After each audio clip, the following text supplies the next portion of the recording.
This is Ad Bits with Alex Grossman, the podcast about advertising, production, and the people behind the work. Today's guest is Andrew Levene, Managing Director of Stink Films London. Andrew has built his career properly from the ground up. Runner, PA, PM, producer, head of production, and now MD at one of the most respected production companies in the business. So this conversation is about how you build real judgment in production, what separates good work from forgettable work, and what leadership looks like when everyone still wants more for less. So, Andrew, welcome to Ad Bits. Thank you for having me. Nice to be here. Good. So we're just going to do my little spiel about sponsor read now. So before we get into it, this episode of Ad Bits is supported by 2.0 Film, a boutique service production partner based in Ljubljana, working across Slovenia, Austria, Croatia, Northern Italy and Serbia. They're built for commercially sharp, creatively ambitious filmmaking with the kind of local knowledge and production strength that makes ambitious jobs run properly. I'm their EP in London, so if you've got a bid and you need any productions, any service production at all in that area, give me a call. So starting off with from runner to MD, that's this little section. Yeah. I want to start with your route in because you've come through every layer of the business. You started as a runner and worked your way right through to MD. When you look back at that path now, what do those early years still shape in how you work and how you lead? That's a good question. That's a good question, isn't it? You know, I think I run the APA Masterclass with a bunch of other very nice people every year. I'm one of the lead tutors. And I say the same thing in the opening session literally every year. And it was the first thing I was told on my first day as a PA at my first company. And my boss there, that was 2 a.m. Films, and a lovely woman called Amanda Martin, said, Andrew, there are two basic rules here. You pay the crew quickly and you feed them well. And if you do that, people will always look after you. And I say that every year when I run the APA Masterclass in the first session that I run, because I think for me, that kind of sums it all up. I don't think there's a magic button. I don't think there's a secret. I think it's just about being nice to people and being honest and transparent with people. And that was the first thing I was ever told, and it stuck with me. And it stuck with me so much that I now say it to other people. And I've had students who were on the masterclass who then came to work at Stink several years later, and who I didn't really know because there's 100 and something people on the course and I run a few sessions. And so they might know me more than I know them. And come up to me and said, oh my God, I always remember that thing you said. And I say, I can't take any credit. I can't take credit for that. That wasn't me. Someone gave that to me.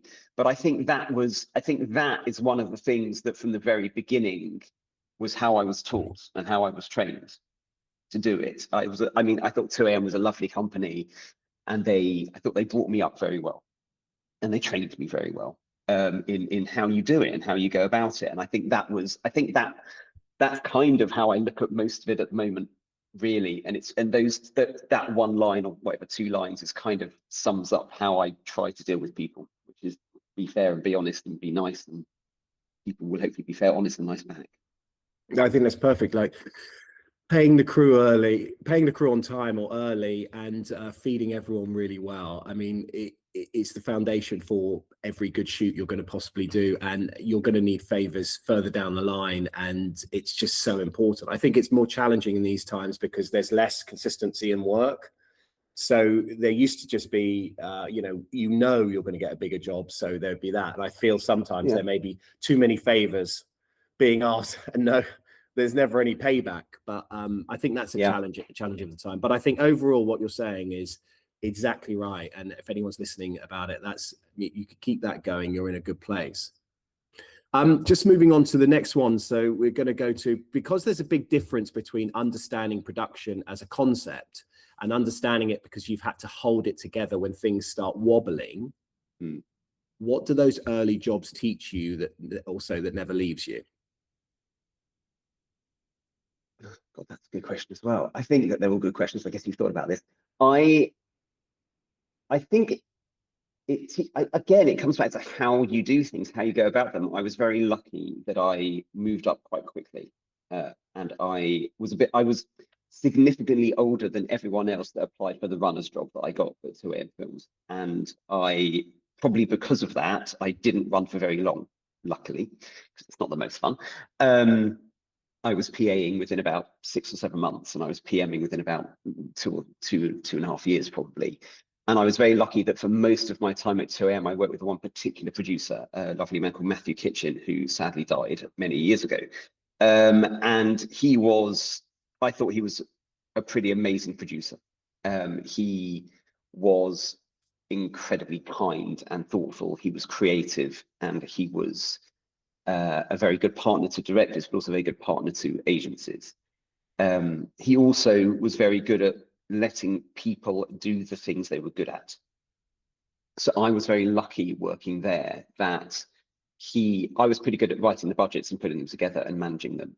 So from a pretty young point in my career, as a very young production manager, I was writing the budgets for the jobs, and I was then managing the budgets for the jobs, and he would very much leave it to me, almost entirely. And every now and again, there'd be something that was above my pay grade, and I would say, okay, Matthew, like, this one's above my pay grade, here you go, you need to tell me what to do here, and then I'll carry on. And he was so good at the talk and the relationships and the creative part that he very much let me do my part. But that was also about giving me the confidence that I could do it. So I think what I learned from those early jobs is finding good people and then trusting them to do their jobs well. But I listened to the What Went Wrong podcast, which is, they pick a film every week and they talk about all the things that went wrong and how it all nearly fell apart, and, the hoops they jumped through to get it made, or the actors they went through, or the crazy things that happened. But they come back to one point over and over again, which I always think about, which is that the best directors bring in the best people around them and then trust those people to elevate the work alongside them. And I think that Matthew, as a producer, was very good at doing that.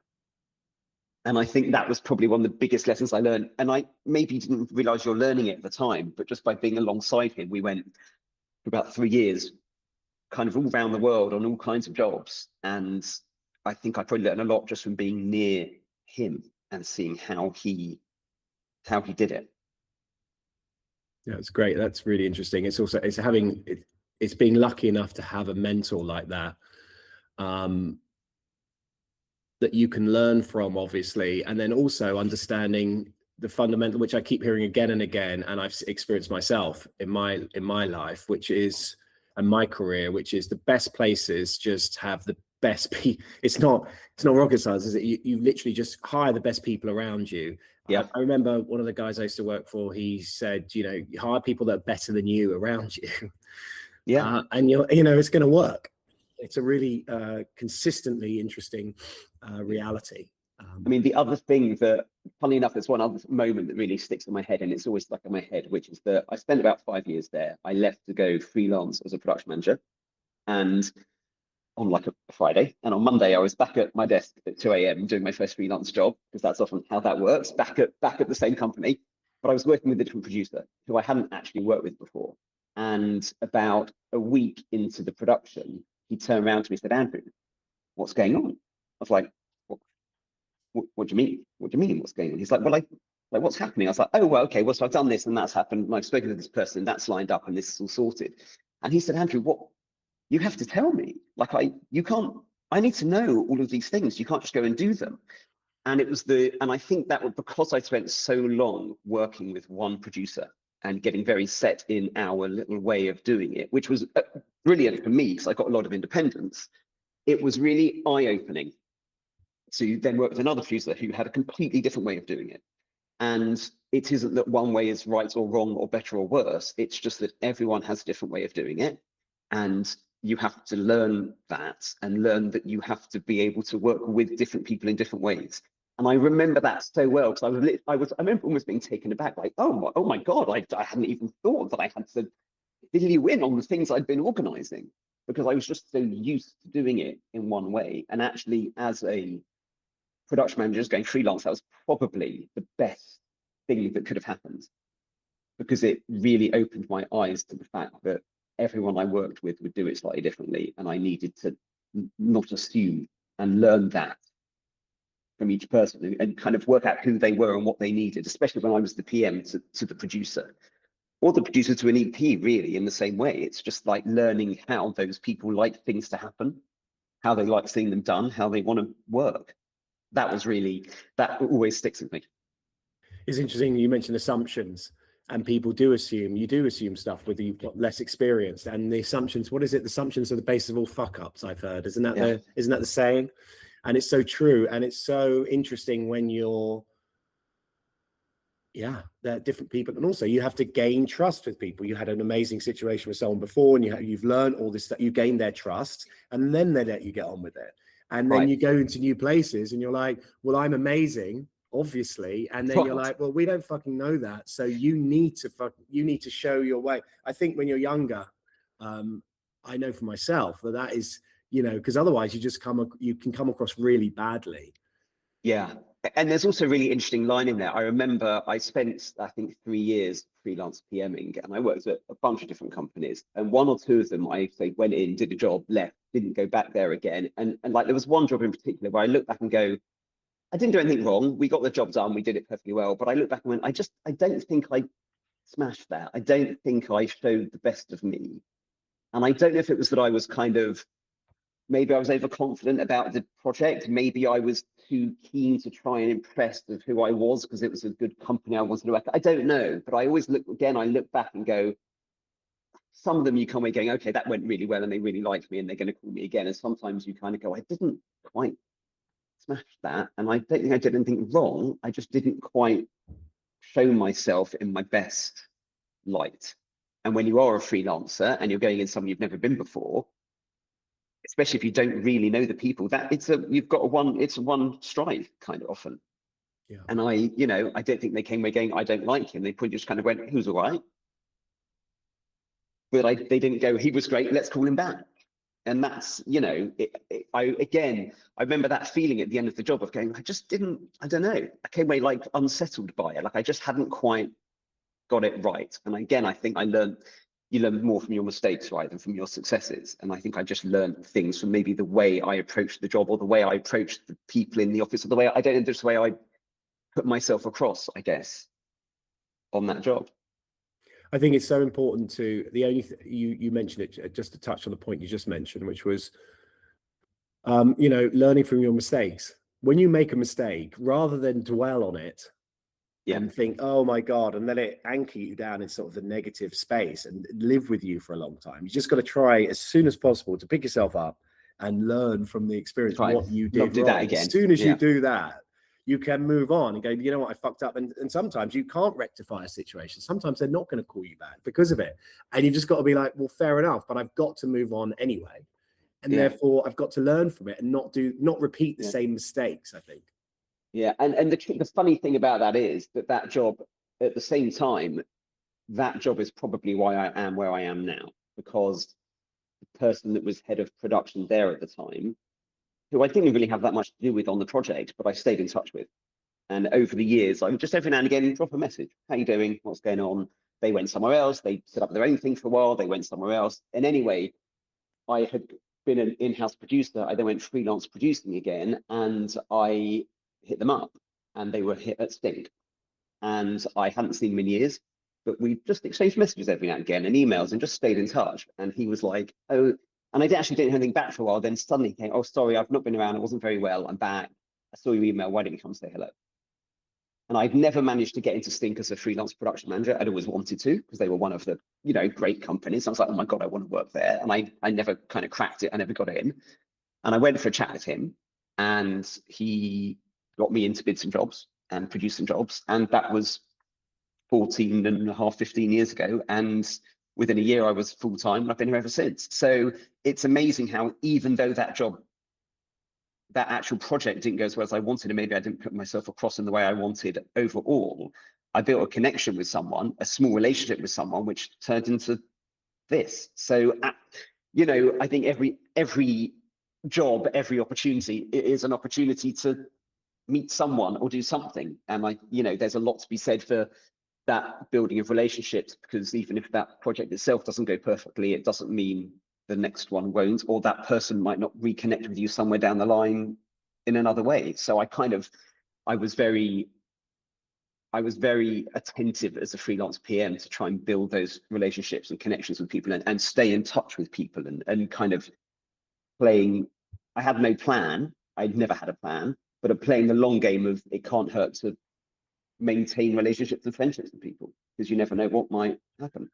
Yeah, maintaining relationships and keeping your network going is super important.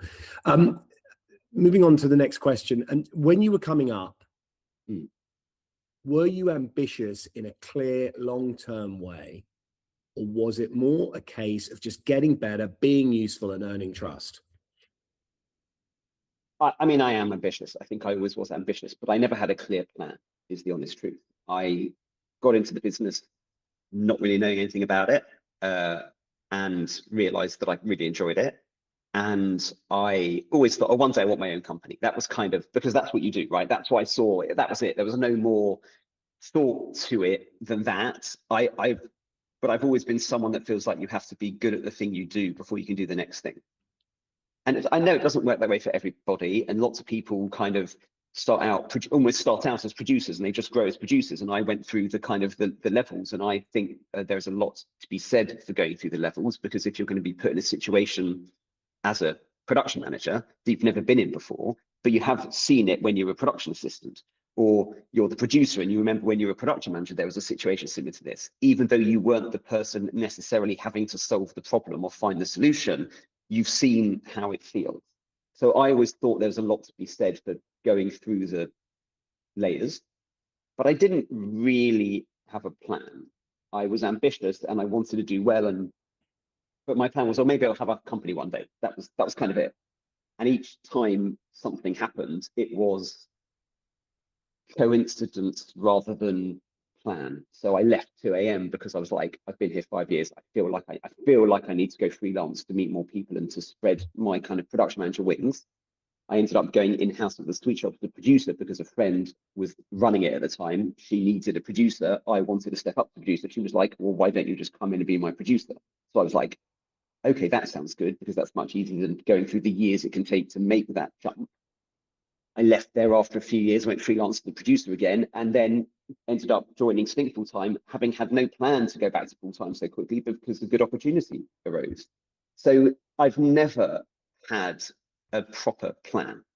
I've just had I kind of know I want to do well, and I know I'm ambitious, and hopefully if I keep going and do it well, that'll happen for me. But there was never any sort of, I've never had a plan. That's very interesting. Some people do, don't they? And Yeah. and some people, yeah, it's what suits the person. Yeah, and I've had opportunities along the way where things could have probably gone quite differently, or I could have gone into places and gone full time somewhere here or there, a smaller place, and sort of been in charge. And each time it didn't feel right at that moment, or I was happy with what I was doing, and I, kind of carried on with what I was on. I'm also, I think I loved being freelance, but I do like having a home. I like having a base. I like that family feel. Yeah. So I think I was probably always more likely to be somewhere full time than I was living my life as a freelancer. Yeah. It is nice. I feel that's slightly changed. That has, unfortunately, in a sad. That's one thing I do miss in a way of when I've worked in production houses, where there was a very strong sort of, the only way to describe it is family vibe. There's something quite wonderful about that. That for the way the industry's changed, and the lack of, the budgets have changed, the lack of money, the funding, the amount of money going through the industry has changed in production world. You don't get that in the same way as you may have once did. There's still small houses, but and they were never big. Yeah. But at the same time, there was something different. Now places are much smaller. They feel, and it just feels slightly different. I'm sure that's not the case, and there's some other houses I know of that have that family feel. There are new ones coming through as well, but that is a wonderful thing. So on to the next one is sort of, what do people coming into production now most often underestimate about what the business actually asks of you?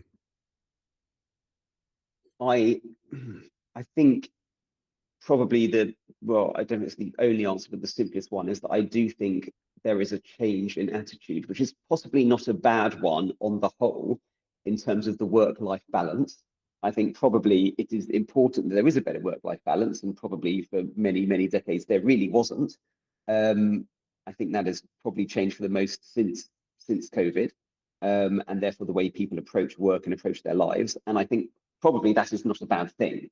At the same time, I do think that when you are starting out and you're at the lower rungs of the ladder, the way you get ahead, the way you got ahead 30 years ago, was 25 years ago, whatever it was by working very, very hard, non-stop, to show you were good and to put the time and the hours in. And I do think that the good side of the work-life balance is it's probably far better for people's lives and mental health and their well-being than it was before. I also think this is an industry that doesn't really stop. And the hours can be pretty mad, and it can be nights and weekends and whatever. And sometimes that's what you have to do to get where you want to be. And I think that I, as the MD and I guess EP or whatever on jobs, will still do that often when I need to. So I don't think that stops at a certain point. I think like anything, it's, you know, it becomes the norm, but I think maybe I take it as norm a lot more than some people do that are coming in now, who, like I say, not in a bad way, are far more aware of the work-life balance than probably I ever was when I was 25 or whatever. But it's not always perfectly compatible with this industry. And I think that you have to, if you want it, you've got to want it enough to do what you've got to do. And you can't always go, sorry, it's, you know, I'm done now. Or, you know, of course people have lives, and I'd like to think we're pretty aware of that. And I'd like to think hopefully I'm a decent boss, and we're pretty sensible and we're realistic and we look after people. And if they work crazy hours, we make sure they will come in late the next day or have a day off, or like we, you know what I mean? I'd like to think we look after people, but sometimes things just got to get done. And I think probably that's an important lesson to learn, that of course there's a balance, but sometimes there isn't. Interesting. So the next section now we're going to do a new one is what great production actually is. Seems quite grand. I still think production gets talked about too often as if it's just the bit that happens after the idea.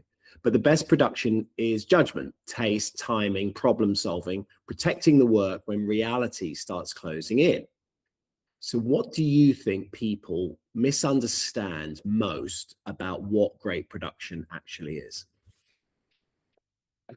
I guess I would possibly reframe the question slightly almost to what great producers are, because I think the best producers are creative collaborators as much as they are anything else. And the best relationships are where I think the best work is made, where the director and the producer have a good working creative relationship together. And that doesn't just mean saying yes. It means sometimes saying no, or finding a different way, or finding an answer to solve a problem alongside the director, for the director, you know, alongside the agency or the client or the creatives. I think that it is very easy to see it as getting the job done. And there's nothing wrong with getting the job done. That's the job. You have to deliver on time, on budget, you know, that's the job. But the best work happens when there's creative juices flowing, and probably a little bit of creative conflict. It doesn't have to be nasty or mean. It really doesn't need to be nasty or mean. That's not the point. But you need a little bit of friction, I think, to make a better film. So you don't want the director and the creators to always be aligned. You don't want the director and the producers to necessarily be aligned on everything, because everyone should be bringing solutions and ideas and creative things to the table. And that's how you make the best work. You don't, I've done jobs in the past that were lovely, start to finish, like literally joyous, not a cross word spoken. And at the end, you look at the film and kind of go, it's okay, it's perfectly good. It's done the job, it's done what we were asked to do. It's perfectly good. But I don't think perfectly good is what we're aiming for. I think we're aiming for better than that. And I think sometimes you do need a little bit of back and forth to find that. There was a director, again, at 2AM Films that I worked with for many years when I was the production manager with this one producer. And he would use the same DP on most jobs for years. And I would say that they argued about most shots. And probably a third of the time the DP won, and a third of the time the director won, and a third of the time they found a better shot between them by that little argument they went through. And the work was better for it. You know, there's no point just surrounding yourself with people that just say yes. You need to surround yourself with people that are going to push and challenge and make it better. And So I think the answer is, that's why I talk about more, almost like more producers and production. I mean, I think it's kind of the same thing, I guess, but you know, the EP or the producer or both set the tone with the director for the job.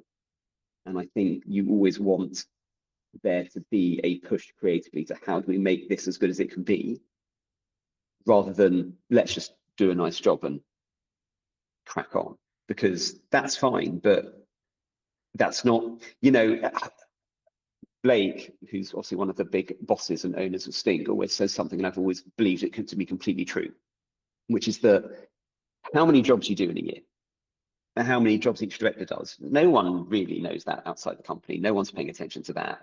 You need to make 4 great bits of work. If as a company you make 4 really strong pieces of work, that's what's going to get you working next year.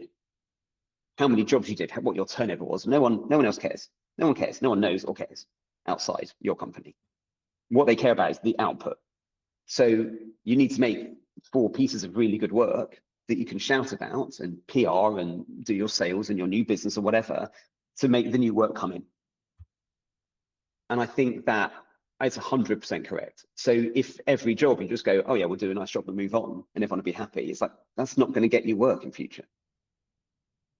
So I think there's always you've always got to push when you can, as much as you can, and find the balance of where you can't.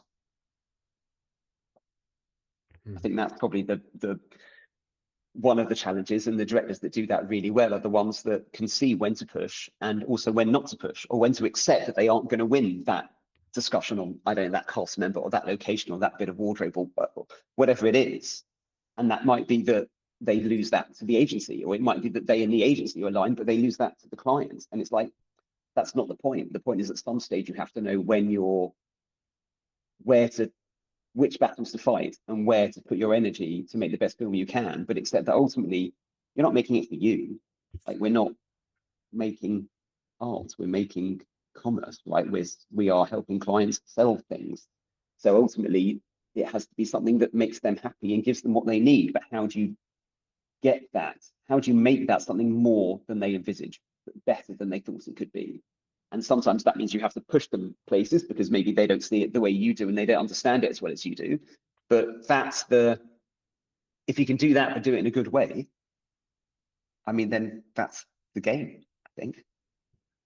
Good, interesting, and absolutely right. So interesting about what Blake said makes a lot of sense, and people need to remind themselves, and also the creative friction. You're absolutely right. The jobs where it's very nice and making something that's nice is pointless.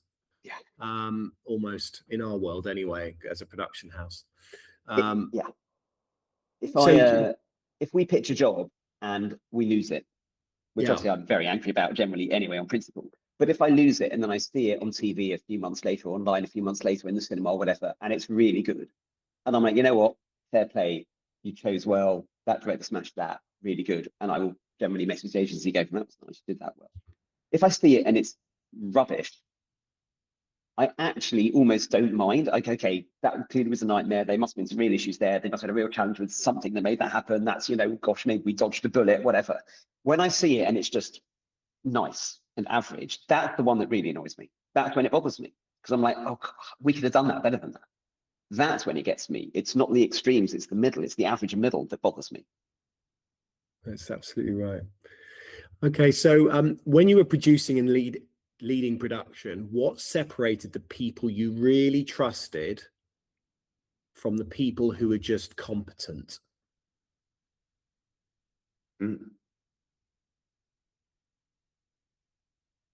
That's a really good question. I think, funnily enough, I think probably it comes back to creativity. And as an EP, and I guess I'm EP, head of production, MD, whatever, all of the above now, you know, we work with a lot of freelance producers at Sting, some of whom are real regular stinkers, and some of whom are new people we find along the way or that are growing. And they've done some music videos and they do a commercial with us. And then we start to, you know, give them bigger opportunities. And I think the ones that at least here work are the ones that creatively I trust. That I know are going to make sure the job is done well and creatively and push the director to make it done. I think there are plenty of producers that would do a perfectly competent job, and there's nothing wrong with that. And sometimes probably that's exactly what a job needs. But I would always rather have the one that's going to try and suggest something and try and take it somewhere and try and do something with it. Because again, because it comes back to the same thing of making the good bits of work. And you know, I think you need a producer that's got a bit of vision about them as well. The truth is, I look back and I think I'm probably better doing what I do now than I was as a producer. I think I was a perfectly decent producer. The truth is probably I didn't produce for as long as maybe I could have done to maybe get me to be a better one. But I think when I started out, I think I was a very good production manager. I think I was very organized on top of things and I got shit done. And I think that when I first started producing, it took me a while to switch my brain over a bit. Not that production managers aren't creative, because of course they are, but you know what I mean? Again, I knew with a lot of the producers I worked with, I knew what my role was. And I think I probably look back now and go, if I was a producer again, I think I would do it differently to how I did it when I was a producer many years ago. I think I'm probably better at doing what I do now than I was at that. And I think maybe that's because when I first started producing, I didn't focus on the creative enough. I was get the job done and do it well. And that, like I say, don't think that makes the best producers. So I think that, yeah, I think that's what makes me trust people. I mean, you know, they've got to know what they're doing, and I've got to feel confident when I hear them talking and see them communicating with their agency or their client or whoever it is about how that's going and how it's being done. And, you know, I often get CC'd on emails so I can see the tone and read the approach, and I will, you know, comment or say things or catch up with the producers and, you know, that's going well and that's good. And what about this? And try and make sure I'm across as best I can the, you know, wider picture of the job. But I think I need that trust that creatively they get it, that they get it. Very good point. It's so true, isn't it? Some people just, without sounding too cliched, like, you know, it's just they do get it, don't they? And it gives you much more trust than just someone delivering a job, and it's nicely done. When you look at a piece of work and think, yes, that's genuinely strong, what are you responding to? You know, it's funny, I'm judging for AICP at the minute. In fact, I have to finish it this afternoon. And I'm judging cinematography, and I've got 60, I don't know, 70 films to watch. I find it very hard. I find it very hard because I think I'm a bit of a generalist, and I think I'm also quite mainstream. You know, I like silly comedy and quite regular stuff, and I'm not super artsy. And I look at a lot of these films, and I find it very hard to separate out the separate pieces. Do you know what I mean? I struggle to go, oh, I'm just looking at the lighting or that bit of camera work. I kind of go, did I like the film? And actually, that's not what I'm being asked to judge. And I find it quite hard to separate that. So I think when I look at a piece of work, I'm looking at the whole thing. I don't almost care what it's for. In fact, sometimes the best work is when it's for something that isn't very exciting, but they've done something really good with it. And that's far more impressive than taking the coolest brand in the world and making a cool bit of work. It's like, sure, most people should be able to do that. Making something cool and interesting with a brand that isn't cool necessarily, that's impressive. So I think the answer is, when I look at a piece of work, I'm probably looking at a bit of all of it. I also think probably I lean towards things that have humor in them, because that's just my sensibility. So I generally like the funny things, or the things with a bit of a smile and a wink in them, more than the very, very straight films. But that's just because that's my personal taste. But I think it's the whole package. We shot a job which came out a few weeks ago for Hargreaves Lansdowne with Tom Green, which was like all kind of centered around Number 10, and going from like Margaret Thatcher basically to kind of to Liz Truss. And picking various events along the way, and it came out a few weeks back. It seems to have been very well received, and I think that was right, because I think it's one of those jobs I look at and go, it's all been done really well. It's a really good agency with really good creative and a really good director. We brought really good crew in that have found great locations, have dressed them brilliantly, have done brilliant styling to get the 80s, the 90s, the 70s, whatever, all the different times, the casting, like, you know, great camera work with an amazing, you know, steady cam up, like all of those bits, all of those pieces have made a really strong piece of work. But when I watch it, I just kind of go, oh, that's really good. And I don't think I'm someone that generally dissects an advert or even a film to some extent. I go, did I like it? And if I did, great. If I really liked it, even better. So I'm not, that's why I'm struggling slightly to judge the cinematography, because I struggle to separate it from the, how did that make me feel? Interesting. And that's a general feeling of the film rather than one specific thing in it, often. It's interesting. I was always, you would show work to people, to clients, to, you know, when you're out there, when you're out there, as it were, and people just didn't understand. Production people don't understand necessarily that no one cares about the drama behind the film. No one cares about this or that. Everyone is just watching, is the idea good? It's not even your fault sometimes if the idea wasn't that good. They're like, is the idea good, and did they execute it well? And if you haven't got, if the idea is no good, then no one even gives no one cares about the rest. No. So if and it's you've got very a good easy idea, to get it's executed, you know, then that's fine. And because you can't help yourself, that's all you're looking at in a lot of ways. You can tell from a production standpoint, you can always tell, I think, well, not always necessarily, but mostly you can see it's well made. Like sometimes I'll look at productions now and I'll go, oh, this looks good.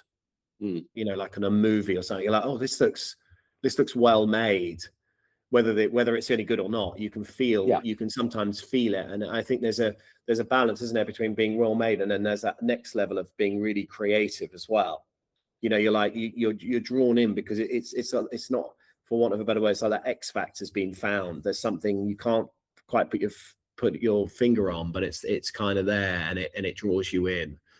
And I think there's also, it's very easy to get so wrapped up in it from inside, knowing the things that didn't make the final cut or didn't make the final film or even didn't make the final script or whatever, and, you know, killing some of your babies along the way because you have to. Sometimes you have to and you choose to, sometimes you're forced to because of, I don't know, it's a 30-second spot and you just can't fit any more in or whatever it might be. And I think it's very easy to get wrapped up in that from inside and watch a film at the end and think, oh, but it could have had that, oh, but it could have been this. But apart from you and the agency, and I guess the client, even the client may not know all of those details, no one else knows that. Everyone else watching it is going, has that been well done? Is that a good film? Does it make me feel something? Does it make me want to, I don't know, buy something?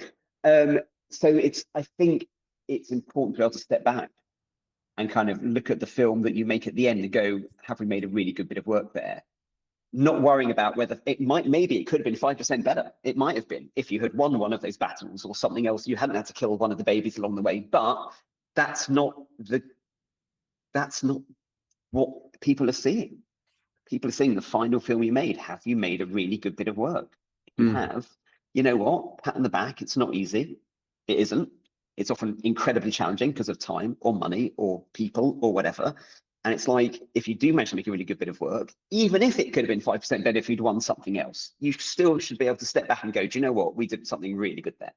And I think being able to have a little bit of distance sometimes is quite useful. So now we're going to move on to talent and leadership. You've worked with a huge range of directors over the years. What tells you a director has the ingredients for a real career rather than just a strong moment? It's a tough one now. Yeah,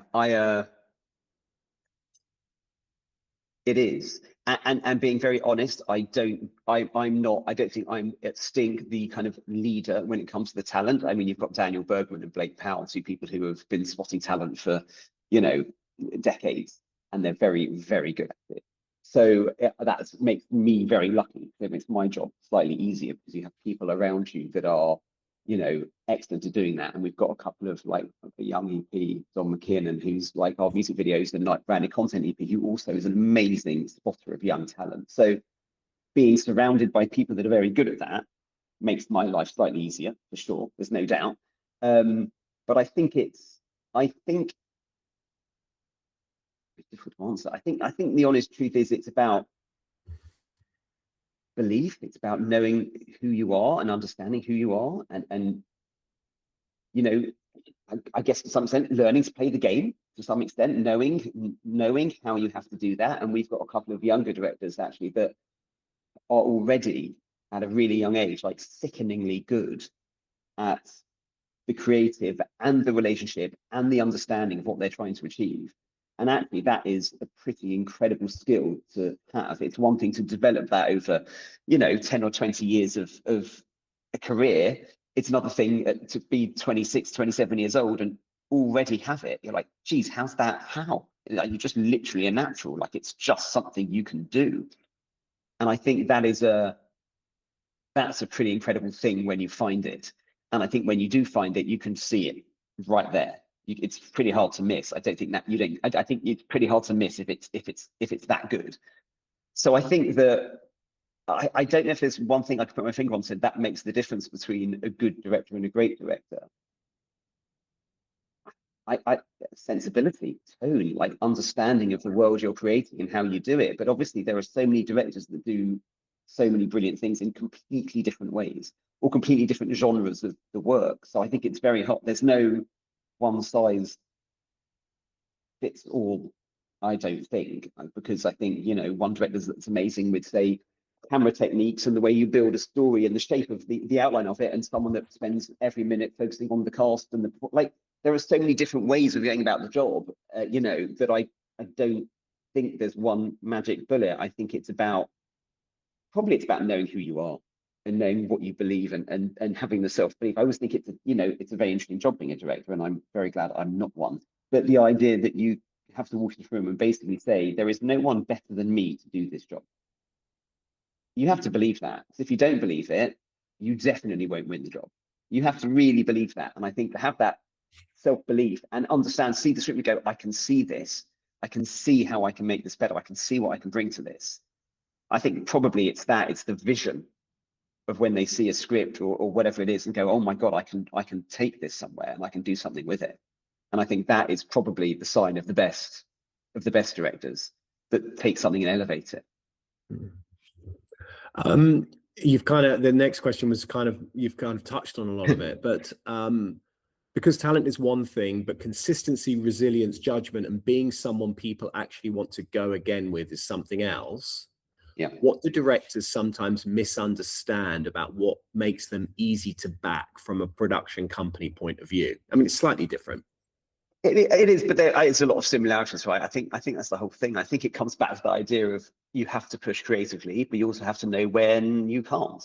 And you have to find the balance. And I think there are some great directors that maybe didn't always find the right balance. And maybe 10 or 15 years ago, you could get away with that by being a lot more kind of rough around the edges or difficult or known for being very hard to work with, but making great work. But I think the market is so competitive now, and it's so flooded with talent, and there's less work as well around. I don't think you can get away with that anymore, is the simple answer. I don't think you can be like that. So I think the best directors are the ones that have a brilliant creative vision, but also understand that they're making this for someone else. I think there is a balance in there. I always, I've said this to our directors in the past, and we chat, and I'm like, if I see a director's show reel, someone we haven't signed and they're sending it around or whatever, I look at it and there are 6 films on there and all 6 of them are clearly director's cuts.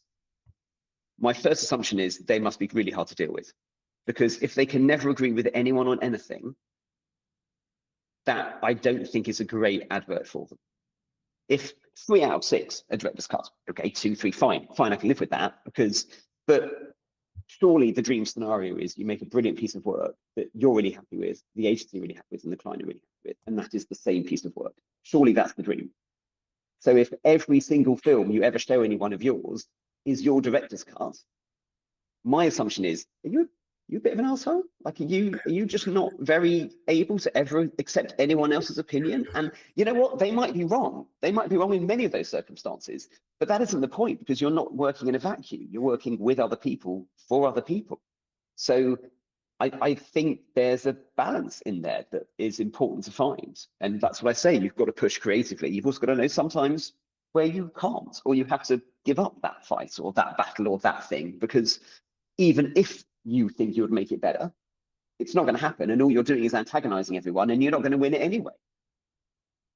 I think that's really insightful and very controversial. I remember being at Cyclope last year and there was a whole discussion about it. Yes. And from my own experiences, the idea of director's cuts and causing so much antagonism to the point of, you know, being forced in situations where you have to share with clients a director's cut first before the actual film that you agreed to shoot is can be surreal. And I think you've really touched on a really interesting point there. It's you're absolutely, I think so we all know that some jobs can work the other side. You know, there's the client cut, as it were, which isn't the original cut that everyone agreed to, and that was changed. You could, you know, there's a director's cut and there's a client's cut, not an actual finished cut that we'd all agreed to, and you can go either side.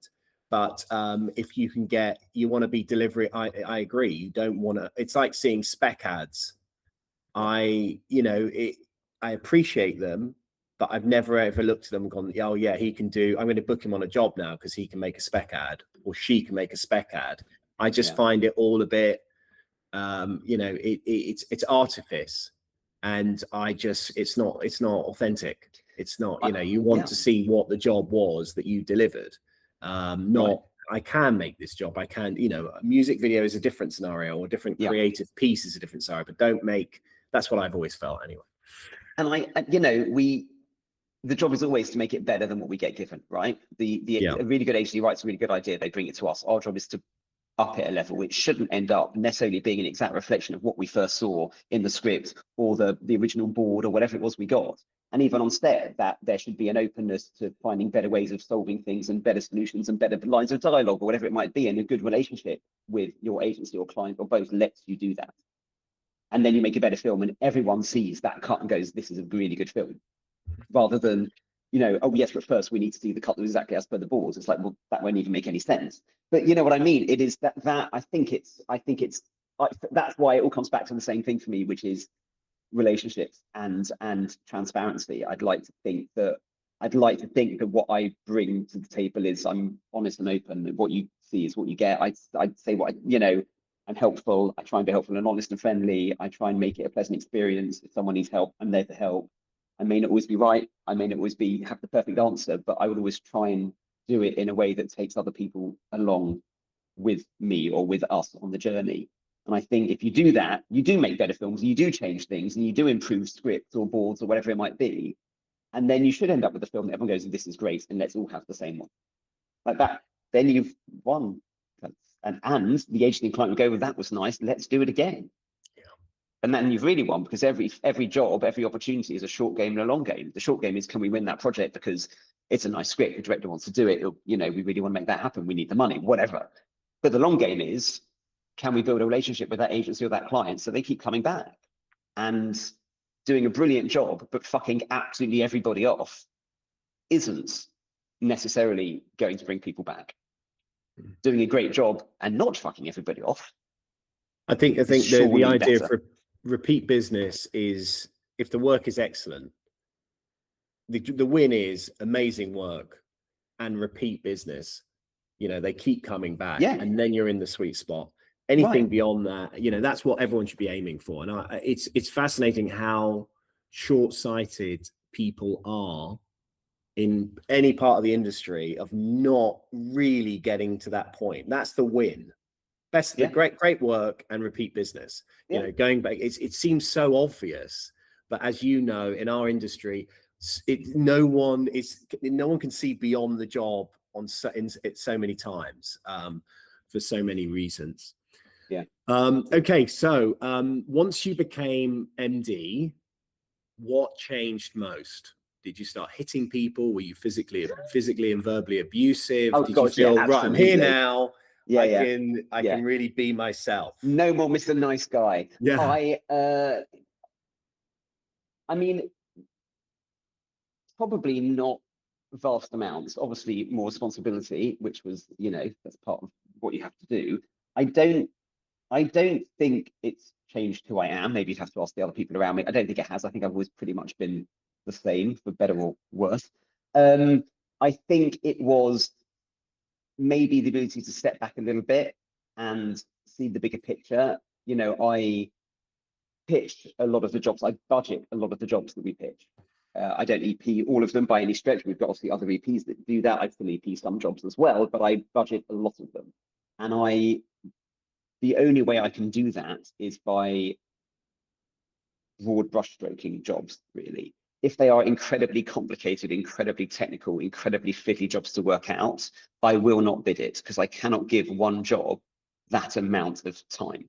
I can't. There's too many other things going on being an MD of a company.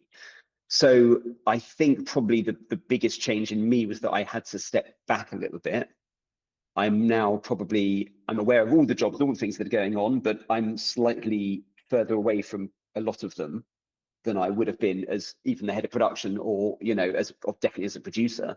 So I think probably that was the biggest change that I had to get my head around. And I actually think it's quite suited to me. I think it works quite well. I think I can put a budget together reasonably speedily that I'm pretty confident will work. I may not know exactly how. I probably won't know exactly how we're actually going to do it.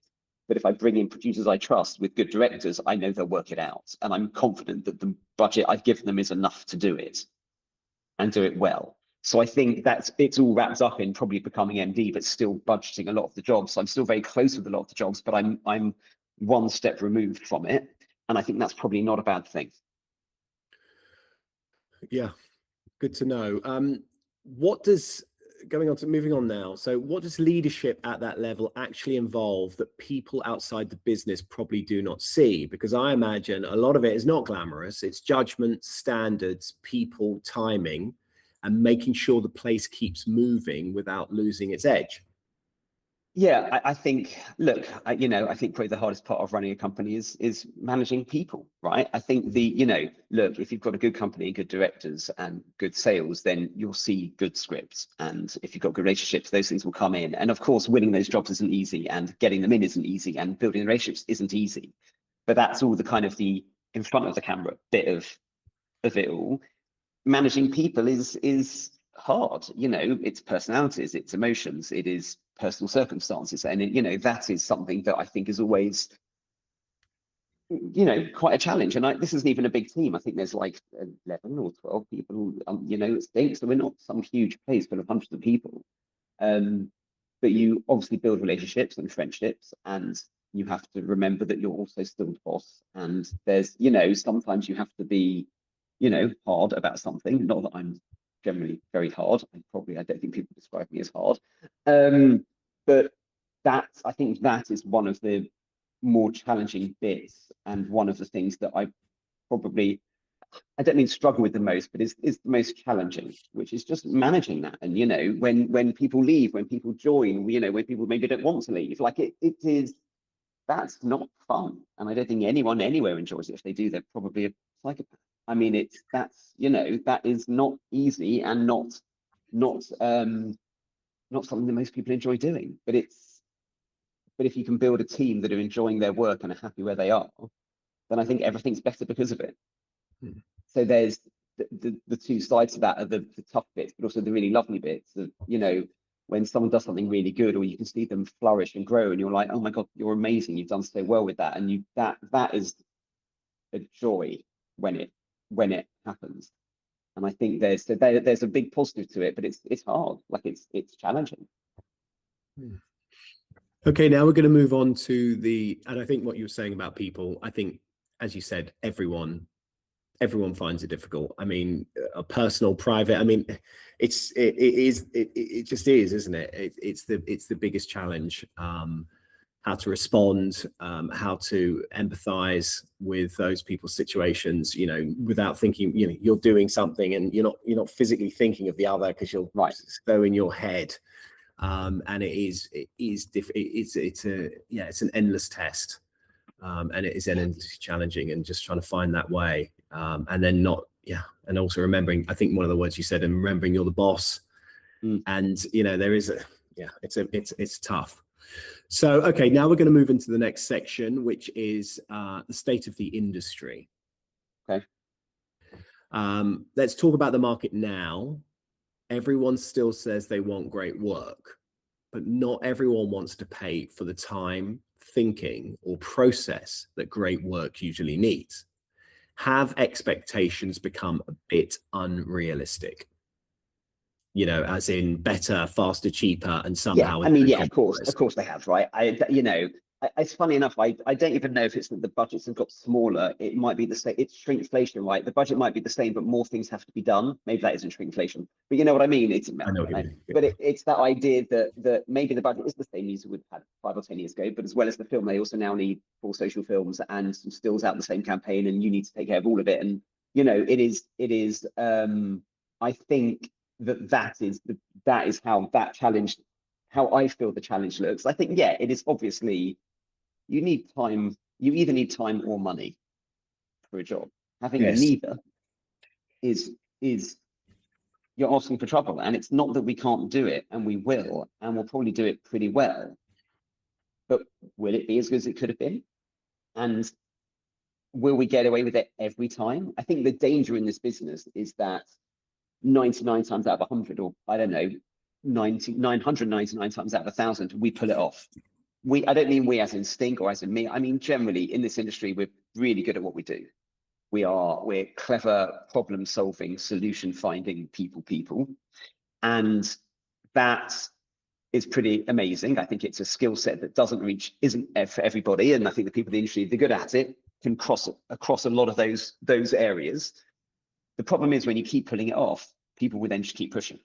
Okay, well then this time we got a little bit less and it's a little bit quicker. And then you pull it off. So this time we got a little bit less, a little bit quicker, you know, and then obviously every now and again, one blows up in your face and doesn't, because there's only so many times you can get away with it if every time it's that challenging. Now, thank God it isn't every time it is that challenging.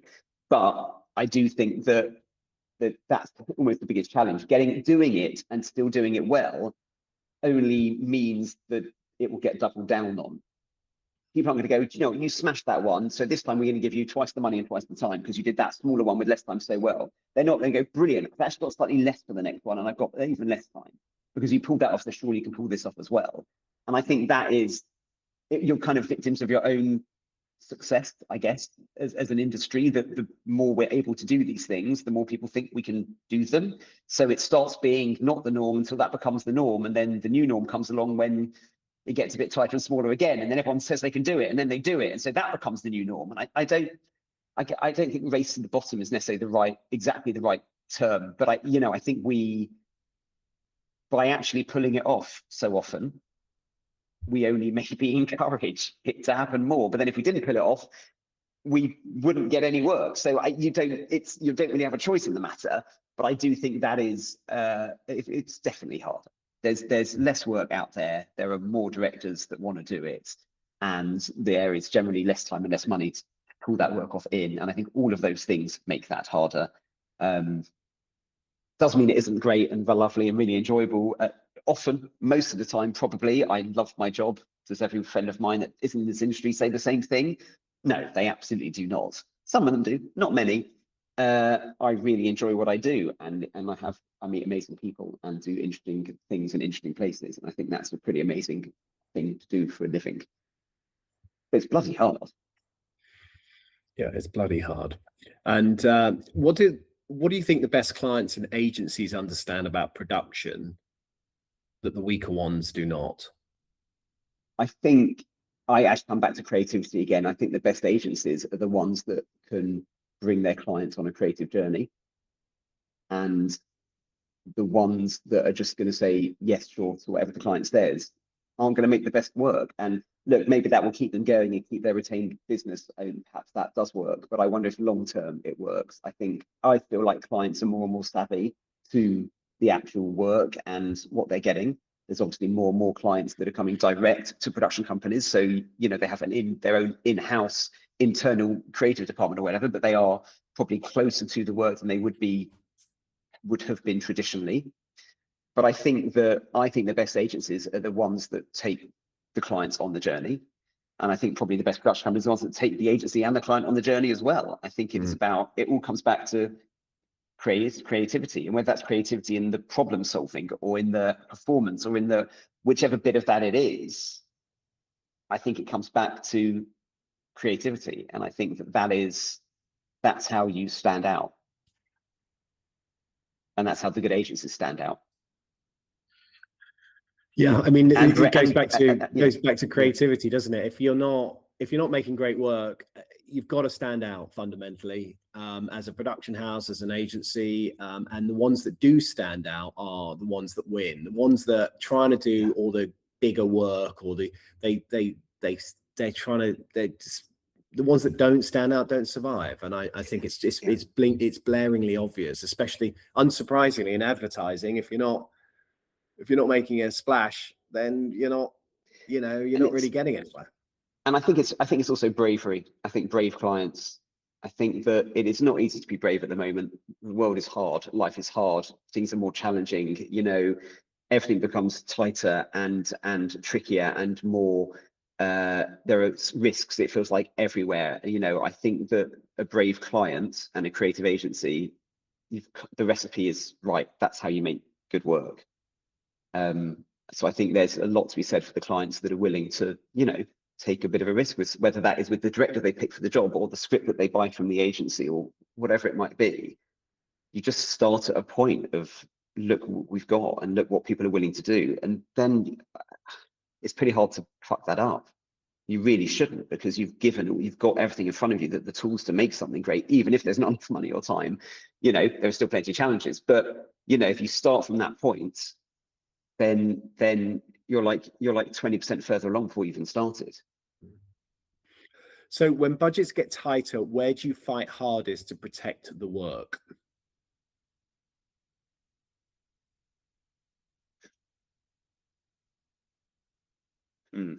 I think the honest truth is we don't approach any job differently, whether it's 50 grand or 2 million quid. I don't think we look at it any differently. I think we push just as hard. Otherwise, because I think the attitude, at least in here, which I love, is that we want to do it because it's a good bit of work creatively, whatever the budget is. And if the budget is 50 grand or 2 million, then we'll work out how we do it, or how close we can get to make that possible, as close as we can for the money you've got, and often that's close, sometimes that's nowhere near, but that's the honest reality of, but this is how we can make this really well for you. But I think our thing always is, if it's a good bit of work, we want to do it.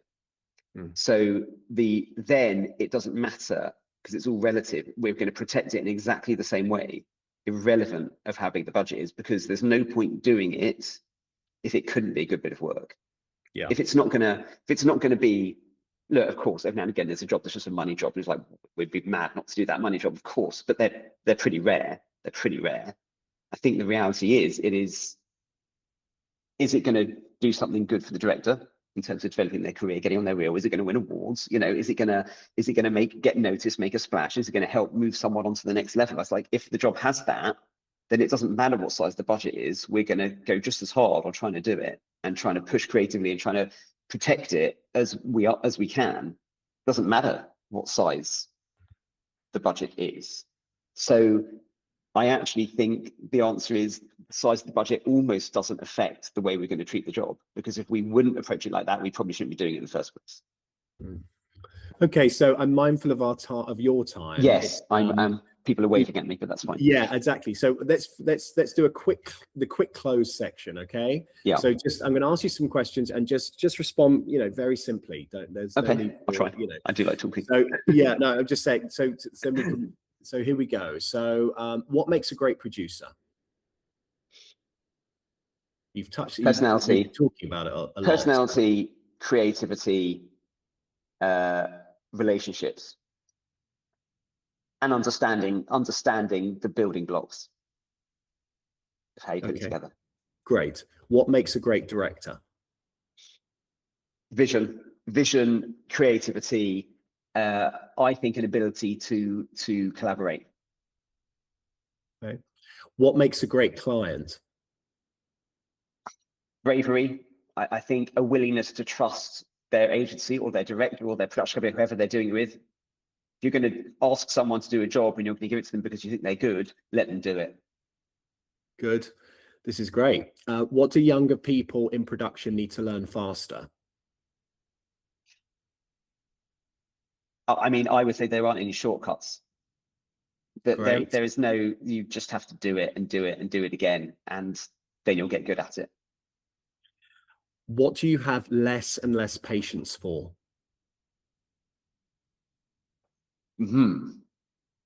What do I have less and less patience for?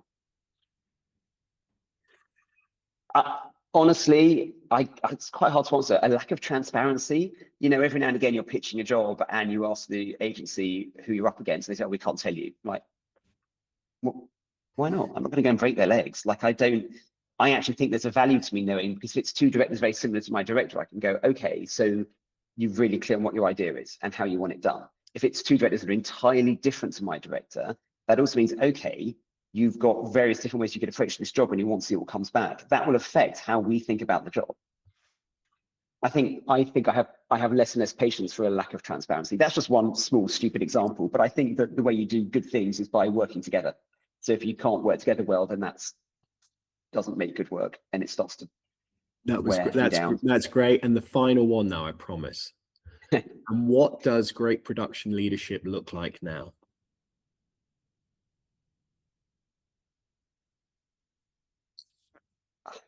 Honesty and transparency. I'm going to come back to that every time. Honesty and transparency. You've got to build relationships. You've got to show people you're a good partner. It's harder than it's ever been. So if you aren't a good partner, why would people work with you?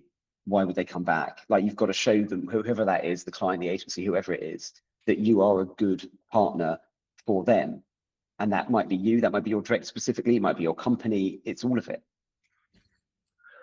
Perfect, Andrew. Andrew, thank you for coming on Ad Bits. This is the little outro I'm going to read now. Really enjoyed that. And thanks for listening to Ad Bits with Alex Grossman. If you enjoyed this episode, share it with someone in advertising, production, or in the wider creative community. And if you've got a bid and want to explore Slovenia, Austria, Croatia, Northern Italy, or Serbia, get in touch. See you next time. And we're out. So that was really